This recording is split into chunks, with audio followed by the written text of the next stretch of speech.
Joshua, chapter 11.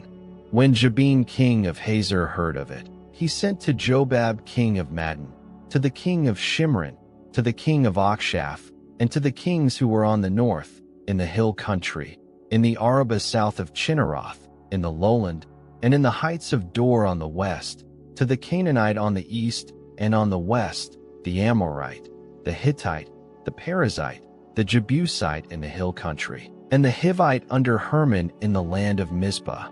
They went out, they and all their armies with them, many people, even as the sand that is on the seashore in multitude, with very many horses and chariots. All these kings met together, and they came and encamped together at the waters of Merom to fight with Israel. Yahweh said to Joshua, "Don't be afraid because of them, for tomorrow at this time I will deliver them up all slain before Israel. You shall hamstring their horses and burn their chariots with fire." So Joshua came suddenly, with all the warriors, against them by the waters of Merom, and attacked them. Yahweh delivered them into the hand of Israel, and they struck them, and chased them to Great Sidon, and to Misrephoth Maim, and to the valley of Mizpah eastward. They struck them until they left them no one remaining. Joshua did to them as Yahweh told him. He hamstrung their horses and burned their chariots with fire. Joshua turned back at that time, and took Hazor, and struck its king with the sword, for Hazor used to be the head of all those kingdoms. They struck all the souls who were in it with the edge of the sword, utterly destroying them. There was no one left who breathed. He burned Hazor with fire.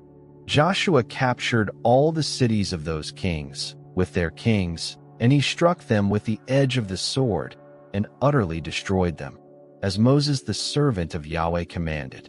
But as for the cities that stood on their mounds, Israel burned none of them, except Hazor only. Joshua burned that. The children of Israel took all the plunder of these cities, with the livestock, as plunder for themselves, but every man they struck with the edge of the sword, until they had destroyed them. They didn't leave any who breathed. As Yahweh commanded Moses his servant, so Moses commanded Joshua. Joshua did so. He left nothing undone of all that Yahweh commanded Moses.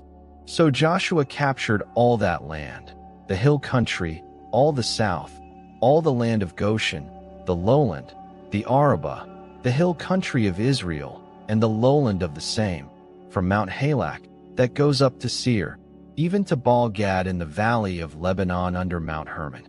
He took all their kings, struck them, and put them to death. Joshua made war a long time with all those kings.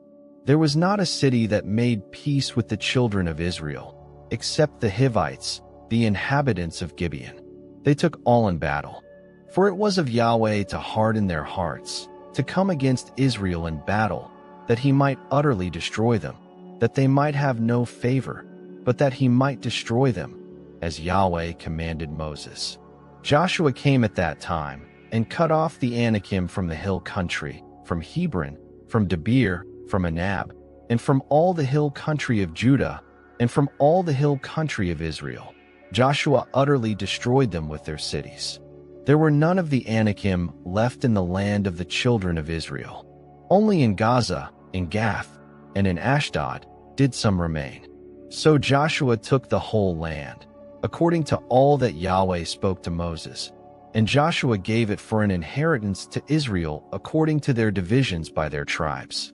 The land had rest from war.